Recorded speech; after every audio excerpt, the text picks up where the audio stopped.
సూర్యాపేట జిల్లాలోని హుజూర్నగర్ నియోజకవర్గంలో BRS party కష్టాలు కొనసాగుతున్నాయి. ఆ పార్టీకి చెందిన మాజీ ఎమ్మెల్యే షానంపూడి సైదిరెడ్డి పార్టీ మారాక కారు నడిపే డ్రైవర్ లేక క్యాడర్ మొత్తం పక్క చూపులు చూస్తోంది. ఏడాది కాలంగా నియోజకవర్గానికి కొత్త ఇన్ఛార్జి నియమించకపోవడంతో పార్టీ శ్రేణులు కూడా పరేషాన్ అవుతున్నారు. నియోజకవర్గానికి ఓ మాజీ మంత్రిని బాధ్యతలు తీసుకోవాలని సూచిస్తున్నా ఆయన మాత్రం నాకొద్దని చెప్తుండడంతో క్యాడర్ దిక్కుతోచని స్థితిలో పడిపోయిందని నియోజకవర్గంలో జోరుగా ప్రచారం జరుగుతోంది. ఇక హుజూర్నగర్ నియోజకవర్గం కాంగ్రెస్ కంచుకోట. అక్కడ నీటిపారుదల శాఖ మంత్రి ఉత్తమ్ కుమార్ రెడ్డి చాలా ఏళ్లుగా పోటీ చేస్తున్నారు. కానీ 2019లో మాత్రం ఉత్తమ్ కుమార్ రెడ్డి ఎమ్మెల్యేగా గెలిచినా అక్కడ రాజీనామా చేసి ఎంపీగా పోటీ చేశారు.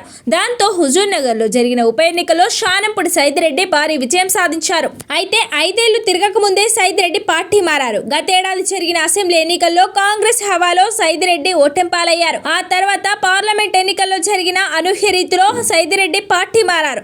దాంతో ఆయన్ను కమలం పార్టీ నల్గొండ ఎంపీగా బరిలోకి దింపింది. కానీ ఆయన అక్కడ కూడా ఓడిపోవడంతో సైలెంట్ అయ్యారు. అటు 2023 అసెంబ్లీ ఎన్నికల తర్వాత హుజూర్నగర్ లో గులాబీ పార్టీ చాలా గడ్డు పరిస్థితి ఎదుర్కొంటోంది. సైదిరెడ్డి పార్టీ మారాక మాత్రం హుజూర్నగర్ లో పార్టీని ముందుకు నడిపే లీడర్ లేకుండా పోయారు. ప్రస్తుతం నియోజకవర్గంలో పార్టీకి బలమైన క్యాడర్ ఉన్నప్పటికీ పార్టీ నడిపేందుకు నాయకుడు లేకుండా పోయారని క్యాడర్ వాపోతోంది. అయితే సైదిరెడ్డి పార్టీ మారే సమయంలో కొందరు లీడర్లు మాత్రమే ఆయన వెంట నడిచారు. మరికొందరు కాంగ్రెస్ పార్టీలో చేరారు. కానీ ఎక్కువ మొత్తంలో నేతలు మాత్రం ప్రస్తుతం కారు పార్టీలోనే కంటిన్యూ అవుతున్నారు.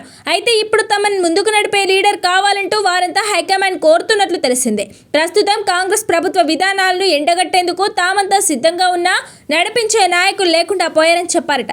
కనీసం జిల్లాలో బీఆర్ఎస్ కు పెద్ద దిక్కుగా ఉన్న మాజీ మంత్రి జగదీష్ రెడ్డిని అయినా హుజూర్నగర్ ఇన్ఛార్జ్ బాధ్యతలు తీసుకోవాలని కోరుతున్నా ఆయన మాత్రం ససేమిరా అంటున్నట్టు సమాచారం. మొత్తంగా పార్టీ మారిన చాలా నియోజకవర్గాలకు ఇప్పుడిప్పుడే కొత్త ఇన్ఛార్జీలను బీఆర్ఎస్ నియమిస్తోంది. రాష్ట్రంలో బీఆర్ఎస్ పార్టీ నుంచి గెలిచి పార్టీ మారిన ఎమ్మెల్యేల నియోజకవర్గాలకు కొత్తగా బాధ్యులను నియమిస్తోంది. అయితే హుజూర్నగర్ లో మాత్రం సరైన నేత కోసం అన్వేషణ చేస్తున్నట్లు సమాచారం. మంత్రి ఉత్తమ్ కుమార్ రెడ్డిని బలంగా ఢీకొట్టే నేత అయితేనే అక్కడ రాజకీయం రసవత్తరంగా చేయొచ్చని పార్టీ పెద్దలు ఆలోచిస్తున్నారట.